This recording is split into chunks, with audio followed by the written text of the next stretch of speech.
Be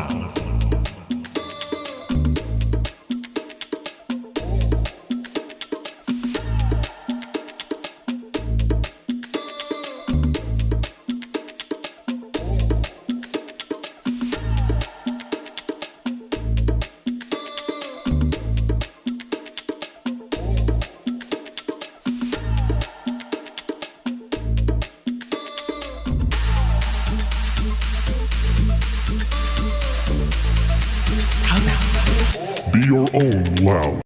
Hey, everybody, and welcome to our Be Your Own Loud live stream / podcast show extraordinaire. You know, the idea behind the show is very, very simple for us to bring you unbelievably amazing people who have done something that allowed themselves to realize that if they are truly themselves, everything ends up changing. And our guest today, I'm so excited. First off, Jerome Myers is who introduced us. For those of you who don't follow Jerome, please follow him. Yeah. And guys, producing unbelievable content and is truly amazing human being. But we have Jen Du Plessis. She is the CEO and founder of Kinetic Spark Consulting. We're going to find out all about you, Jen. So welcome to the show. Thank you. I'm so excited to be here today, Matt. Thank you so much for having me on. Well, you said that you've done how many of these now? A little over 1,200. Yeah, I have 2 podcasts of my own. One has been going on for 8 years. So, you know, that's a lot of podcasts, plus the second podcast, plus being a guest on podcasts. So yeah, we went back and compiled everybody and everything and every name and where they're located and what the topic was, and a little over 1,200. Wow. All right. Well, tell us your story. 8 years ago, you started a podcast, but your whole amazing existence started well before that. So tell us your Yeah. story. Yeah, well before that. Well, thank you for asking. So, yeah, I was one of 36 first cousins, and the only one who is an only child in Michigan. You and I were talking about that in the green room. And, you know, the only one who was an only child at the time. And my father, John, and my father, John, was an alcoholic. My mother, Ginger, was a verbal abuser. And we were sort of the low family on the totem pole, the ones that weren't, weren't as rich as everybody else. And I don't know how rich everybody was. I just knew that we didn't have any money. We had none. And my Uncle Darcy one day said, you know, and well, here's part of the story too, is that all of us cousins had nicknames, Dan the Man and Jean the Machine. Mine was Jenny who ain't got a penny. Ooh. And it was cute and it rhymed, and I would carry a penny around in my shoe, say, no, I have a penny. But I didn't really quite understand what it meant, you know, until, one specific day, which I'll tell you about. But my uncle said to me, you know, Jenny, you're going to be just like your mom and dad. You're going to be an alcoholic. You're going to be poor. You're not going to amount to much of anything. And as a result of that, you know, I went around thinking, well, I probably wasn't. But one day I came home from riding my bicycle late at night, because back then we could, Yeah, right? I remember that. Riding my bicycle late at night, and I heard the familiar noise coming out of the house, which was mom and dad fighting again. And, you know, I walked in the door and through the screen porch, and straight in front of me, my mom was sitting there, nervously shaking her cigarette.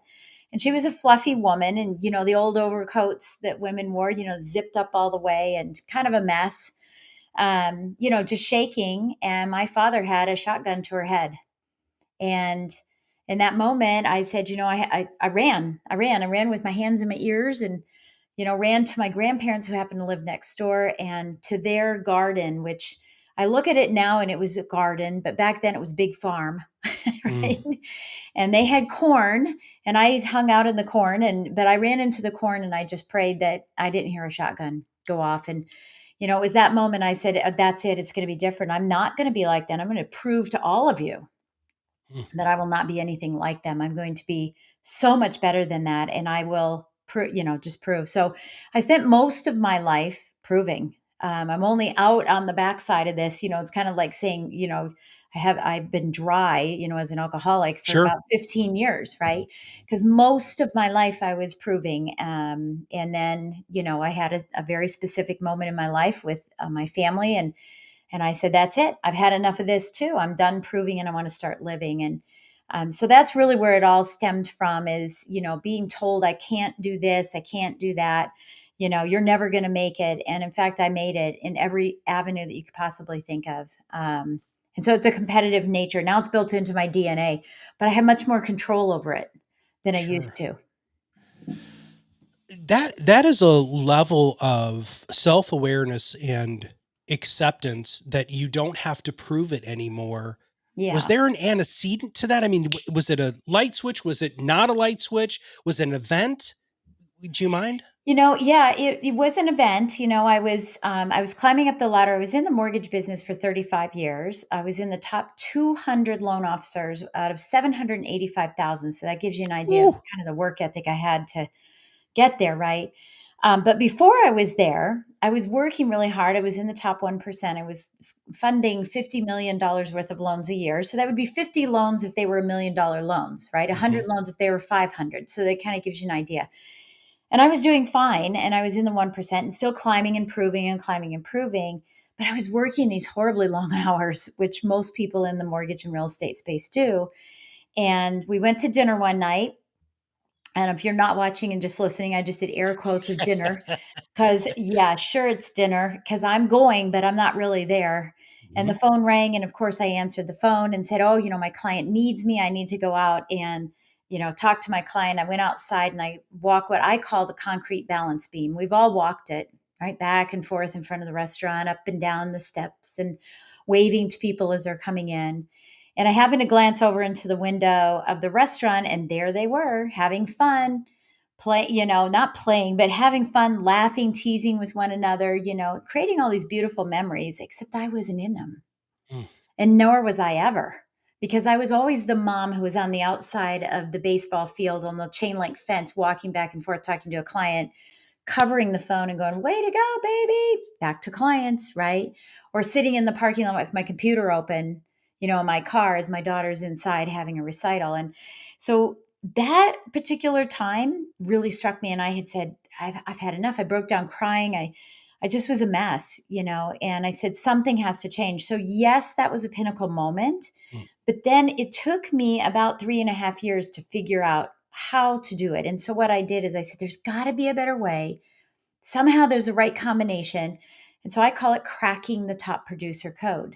And I use Ooh. it for anybody that I coach or speak to, is what is that code to crack to what the results were was that I look back and I said, oh my gosh, I've already cracked it.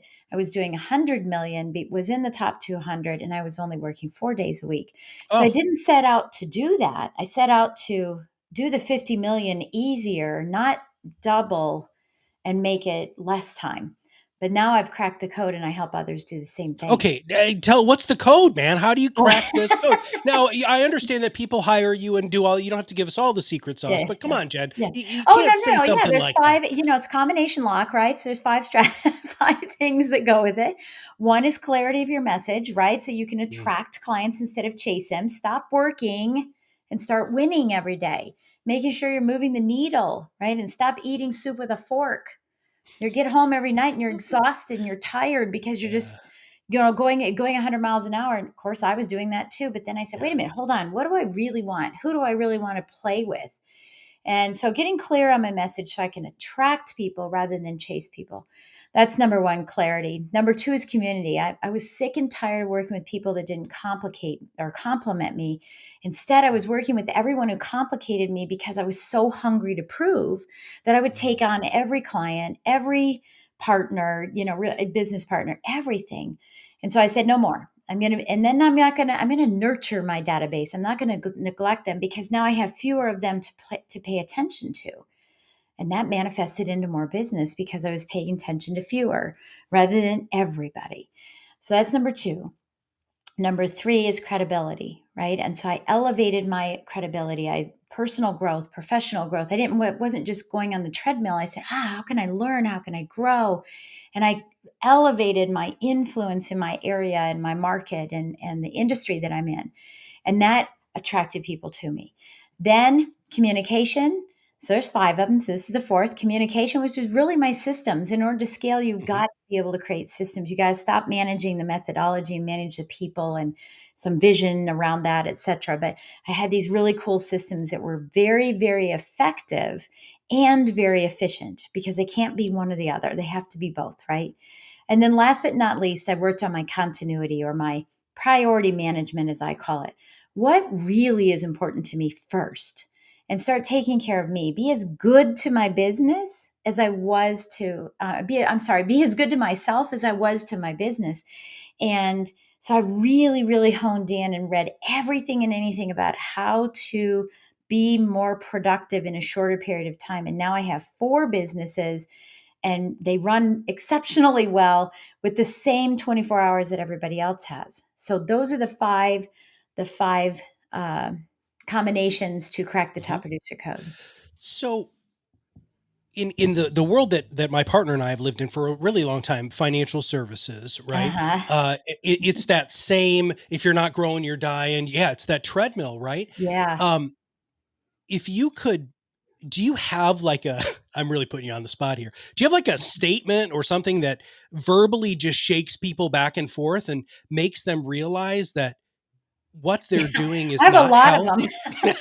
All I have right. a lot of them. Yeah, and I'll kind of rattle off a few. One is, I believe that you can you live your legacy while you're building it. That's one key thing, is don't just build it and then not be there to live it. Live it Mhm. while you're building it. And that's about getting your priorities straight, right? And being very clear on what your intention is. The second is work with purpose, or win with purpose, so you can go play with passion. Mm. If you get up every day, and we know statistically, salespeople, entrepreneurs get up every day, 95% of them get up without a plan. So if you Yeah. can get up with intention and purpose, get in, get out, go have fun. Get in, go out. You don't have to work. It's not about working long hours. And it's certainly not even smarter, in my opinion. It's not working smarter. It's being intentional with what you do. Now, Um, hold on there, yeah. because it's interesting. I have seen at many, many conferences, and the many people that I've coached and consulted over the years, they wear that time at their desk as like a badge of honor. How do you make them remove that as a badge of honor and realize that it's actually, it's not the honor that they should look for? Yeah, yeah, and it's interesting that you say that, because I used to call it the glorification of busyness. Like, I'm more busy Yeah. than you are. Ooh, you need to get more busy, Yeah. right? And people would say, how are you doing? You go, oh, I'm just busy, busy, busy. I don't say that anymore, because I do think it was a glorification of busyness, that you were a loser or lazy if you weren't working these crazy busy hours. And Yeah. and so I always tell everybody, look, you need to slow down enough to speed up, instead of speeding up to slow down. And that scares people, because they, well, if I slow down, everything's going to fall apart. No, what will fall apart is everything that doesn't need. It's like picking up sand, right? There's some sand that's going to fall through, and the things that will fall through are the things that aren't important anyway. We get trapped into distractions and the shiny object syndrome, and keeping up with the Joneses, that my mom used to call it. Oh, honey, you have such a great quality of life. And I started saying, well, that's not what I want. I don't want to keep up with the Joneses. What I really want is a life of quality. And Mm. there's a big difference. So I wrote my first book 5 years ago. In fact, I was trying to count this morning in bed, going, has it been 5 or 6 years? Because I Mm. don't have it quite right. But I think it's 5 years ago, maybe 6, and called Launch: How to Take Your Business to New Heights. But really, what we wanted to call it was Shut Up and Go Do It. I mean, Yeah. can you just shut up and just go do it? So we started changing that to stop talking, take action, get results. Mm. Stop it with the chit chat. Well, I'm going to do this and I'm going to do that. And when this happens, that will happen. And when this, and just shut up and go do it. Do the work that moves your business forward, right? But Mm. you can't do it if you're running 100 miles an hour. You have to slow down and figure it out, and then you can move forward. Now, Yeah, go ahead. with your history, um, it would Mhm. seem to me, and I'm presupposing here, so you can tell me, dude, you're totally wrong, that because you had such an out of control childhood, that one of the things that happens with people who have such lack of control in one area of their life, they want to maintain an over amount of control in other aspects of their life. And a lot of times really hard drivers have that Mhm. sort of level of need for control. In Yeah. those 5 C's that you talked about, control wasn't one of them. No, ironically. And, for me, it was just proving. It wasn't Sure. control. In fact, I was living in total chaos, right? Chaos, overwhelm. Even when I talk about it, sometimes my chest starts hurting because it's just, oh, I can't believe I lived in that. And I have so many clients. I'm such an empath. And so when I'm coaching people, sometimes I get off of phone calls and I'm physically ill Hmm. because they're in that mode, right? And so my goal is to get them out of that mode. For me, again, it was proving. It was proving. It's not about control. It was about proving. So anything that I could grab onto to show that I was better than they were, or, doing more than they did, wanting to improve myself. That's what was most interesting for me. And of course, guess what that does? It brings in a lack of control because there's too many things that are going on at one time. And that's where I had to just say, you got to slow down, take the time to smell the roses, so to speak. Things will come to you. Ideas will come to you when you slow down. They won't come to you when you're moving 100 miles an hour. It's the old sharpen your axe theory, Hmm. right? It's a sharpen your axe theory. You got to stop and sharpen your axe before you can be good to others. Put your own mask on before you can be good to others. It happens in every line of business. So why do you think? So we've had other coaches on the show, and they all have different tips, tricks, and techniques to Mhm. get people to do this. Why do you think that societally, or that we as successful people now look back on what we did that was wrong and want to help other people and not wear that badge of busyness, or make a lot of the mistakes? What do you think has Yeah. changed in the world to make it so that people seek out people like you to hire? Ooh, I don't know. That's a good question. I don't know what's changed in the world. I know that, you know, my thought was, I had all this beautiful success, but it took me 25 years to accomplish it. If I could just condense it for others, if I could Mm. awaken them to the idea that they don't have to have a bad back like I have, right? I'm standing now because I have a bad back. They don't have to have a bad back. They don't have to have a divorce. They don't have to have, we spend all of our lives, and there's a phrase for this too. And so let me see if I can get it. But we spend our health creating wealth, right? We use our health to create wealth, and we put everything aside for this wealth, for this vision of something. But then when we get older, we spend all of that wealth maintaining and getting back our health, right? Mhm. And I think for me, and so I don't know why people seek that out now. I just know, and maybe COVID had something to do with it, where people slowed down enough that they could see it. Mm. But from my perspective, the thing that gives me the most joy is seeing someone achieve success, whatever that definition is for them. I have clients that want success financially, and I have clients that say, look, financially, I'm great. I need a life. Mm. And if we can achieve that, that's what gives me all the joy in the world. So I don't know why they come to us as much as I know why I'm reaching out to them. And every day, this is my podcast is called Success to Significance. Every day I'm saying, how can I make an impact on Yeah. others, make them feel that, that there is, it's funny, a light at the end of the tunnel. Sometimes a light at the end of the tunnel is a train coming at you.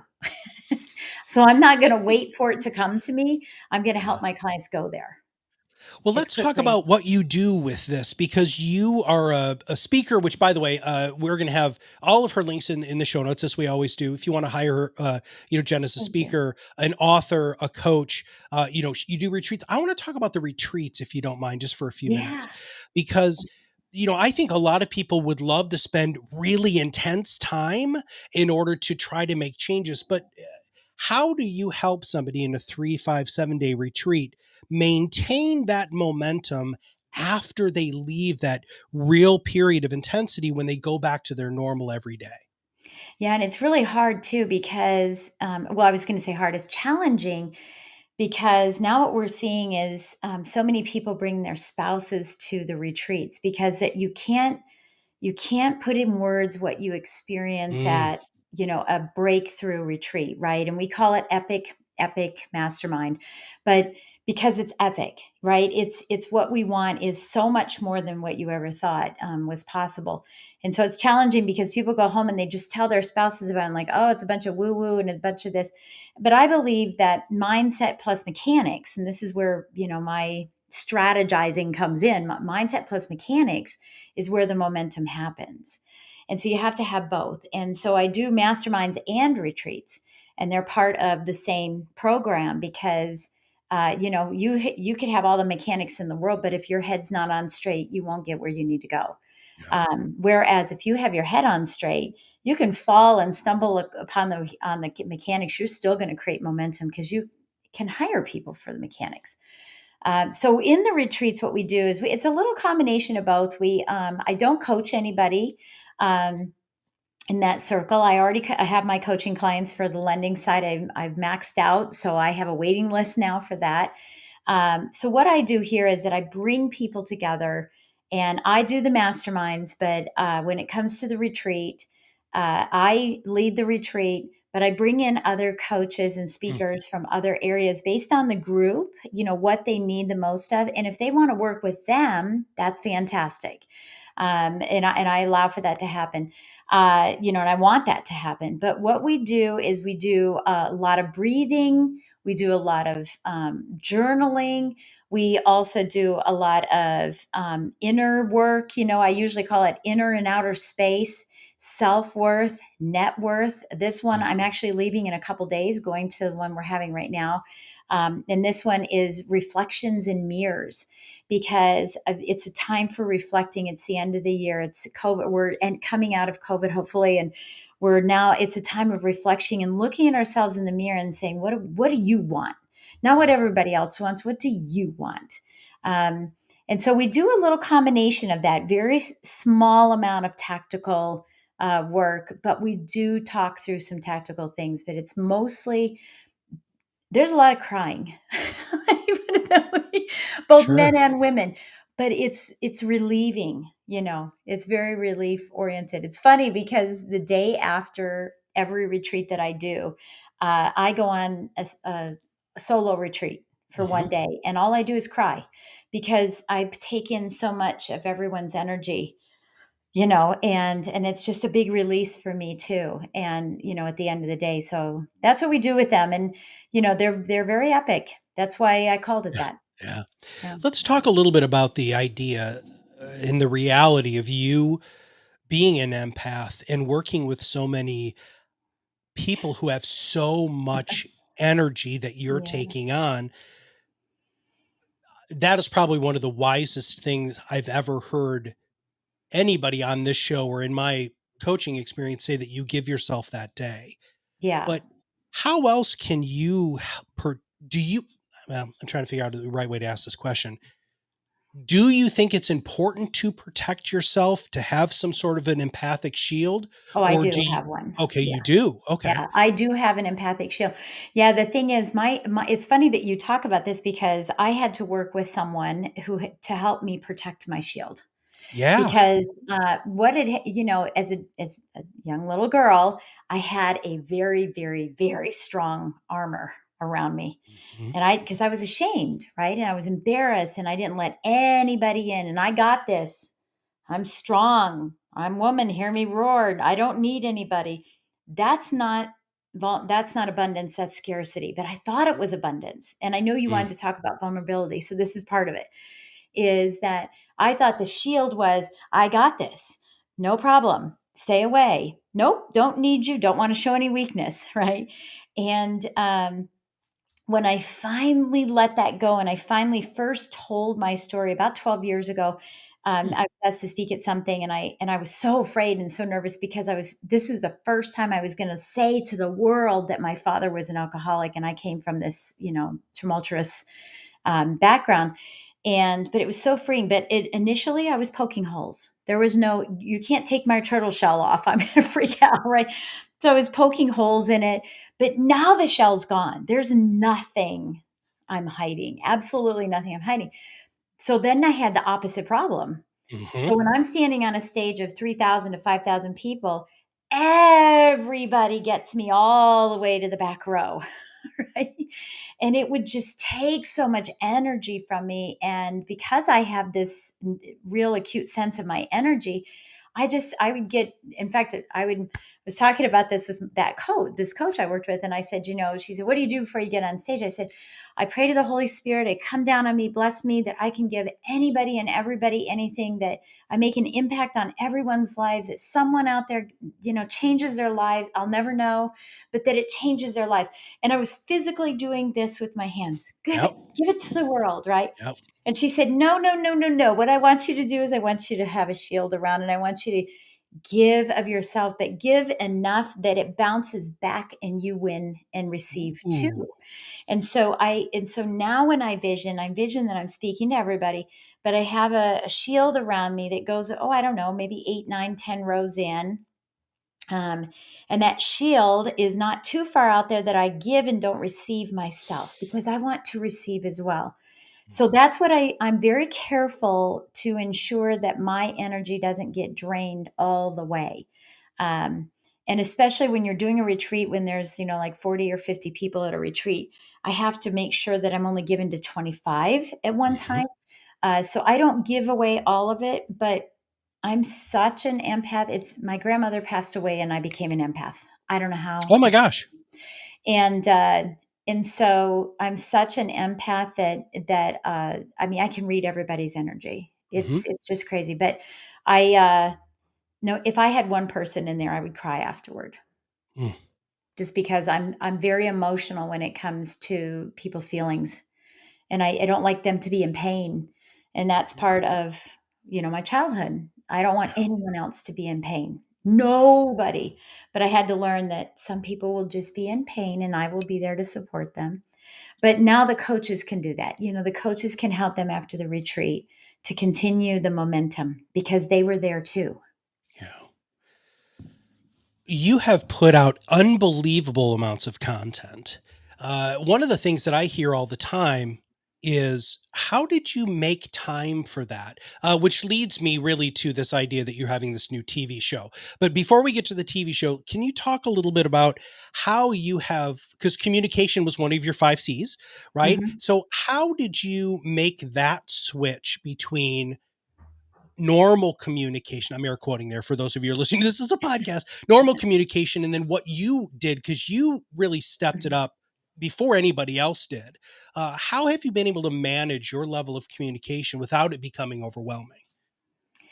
Okay, well, first of all, it's a habit. So it's not going to Oh, happen overnight, right? It's not going to happen overnight, because I think people, at the beginning of the year, they want to stop smoking and lose weight and exercise and get, touch base with more people, and they fail pretty much at everything. So, it's small little pieces that you have to learn how to make them second nature. I don't know if you're married or not. I'm married, but my husband knows it takes me an hour to get ready. But if I had to, I could do it in 20 minutes if I had to, sure. because I have habits and systems in place, right? And that's the thing that I had to learn was putting these systems in place so that, and there's a couple different aspects to it too. Customer service to me is a conveyor belt. Mm. Everybody does customer service. You can get customer service online or in a store by yourself. Customer service. What I focused on and still focus on today is customer experience, CX, right? How did they feel after having encountered me? Did I leave a mark? Did I leave an impact on them, right? So that it creates this revolving door of clients coming back into us because they're so compelled to tell everyone about it. When something goes so great, you just can't wait to tell everybody about it. And so I was creating an experience. And again, the whole idea here was, if I create this experience and people are drawn to me, then I have less time that I need going out and begging and pleading and pulling, Mm. but rather having, these followers. And so for me, that was one of the first things I started doing is, if I were going through this again, right? Because it's mortgages. People Yeah. do this 5 times in their lives. I was doing it 100 times a day, right? Mm. What would I want that would make me feel like I wasn't part of the conveyor belt, right? And so what happened is I just started adding little features, little phone calls, little tidbits of touching base and letting them know that I care and I care and that I'm there, right? Mhm. And I didn't carry, I cared. There's a difference, right? And it became a habit. And so during a purchase transaction, we had 71 points of contact with the Ooh. client. So some of it was mechanical and some of it was mindset. But what ended up happening is every time we did close a family alone, we had 2 or 3 more referrals. Mm. And then that became a bigger problem, right? Sure. We had 2 or 3 more referrals because we were throwing in these little mindset pieces that were showing, really how much we cared for these clients because they were our livelihood. So that's how I changed the communication. And I carried that right into what I do now and why Mhm. my relationships with people like you and people that I speak with and all of that are still very, very strong and very, very connected because I make it my intention to be around people, intuitively. It's just my intention. I think we get so bogged down in our own personal lives that we don't see anything else.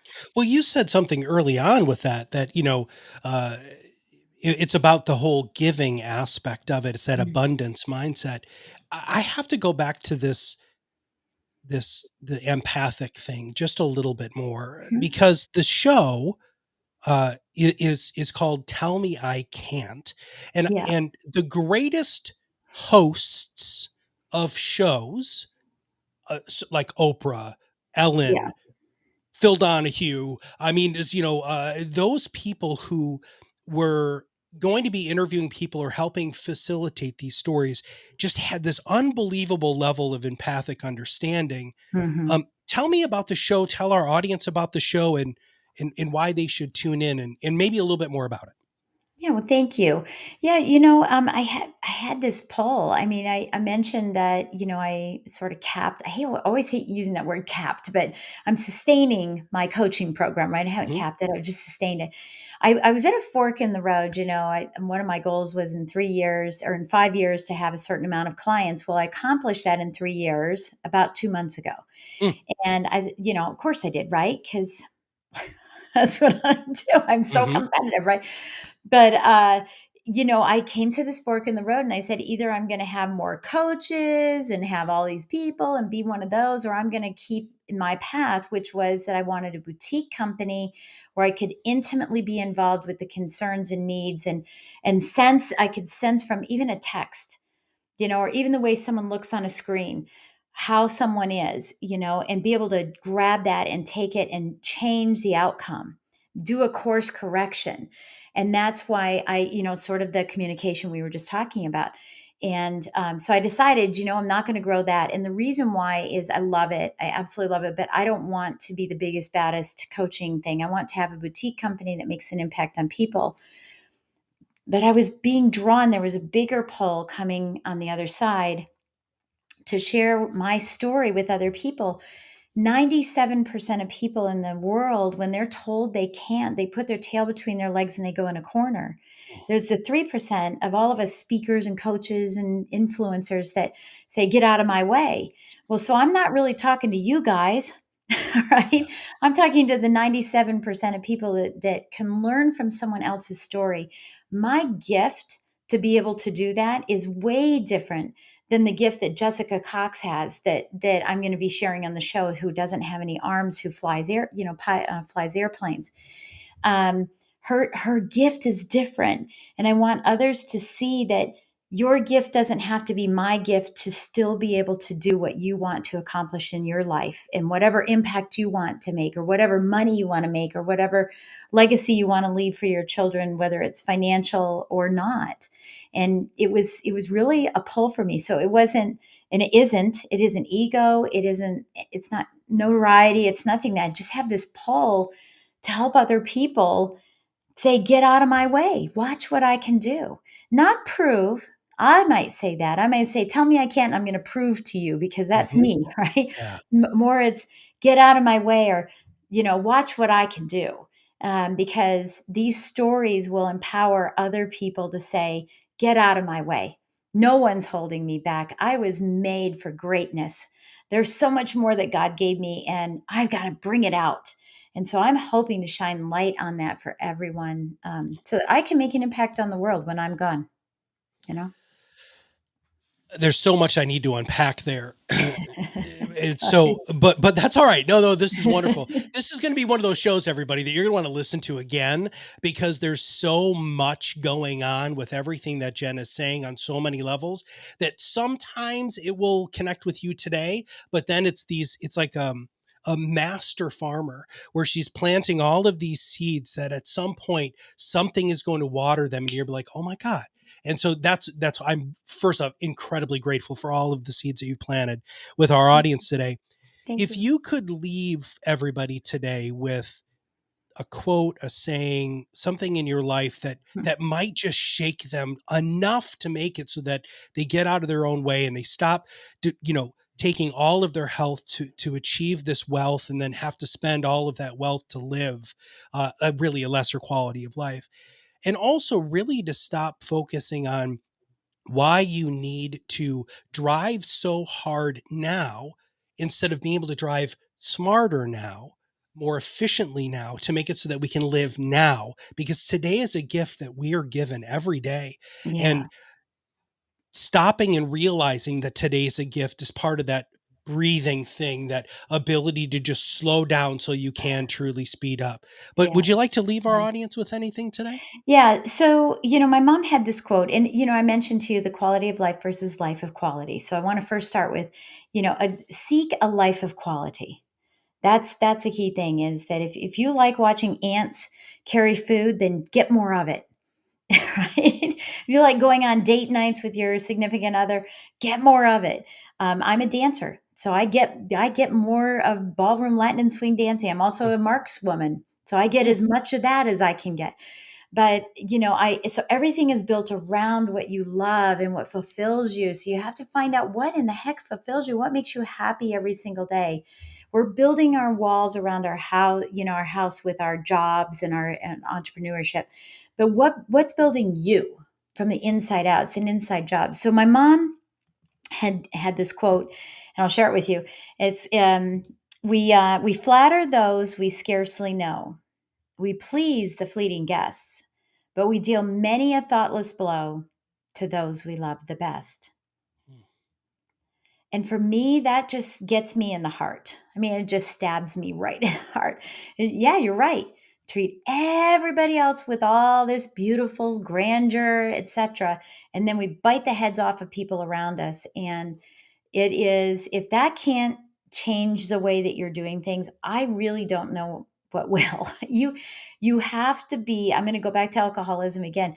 An alcoholic will not help themselves until they've had enough. So my question is, haven't you had enough? Aren't you sick of it? Isn't it time for you to live instead of working? And that's what I leave everybody with. I'm sure that there are people who are going to want to reach out to you. What is the best way for people to reach out to you, to hire you as a speaker, to buy your books?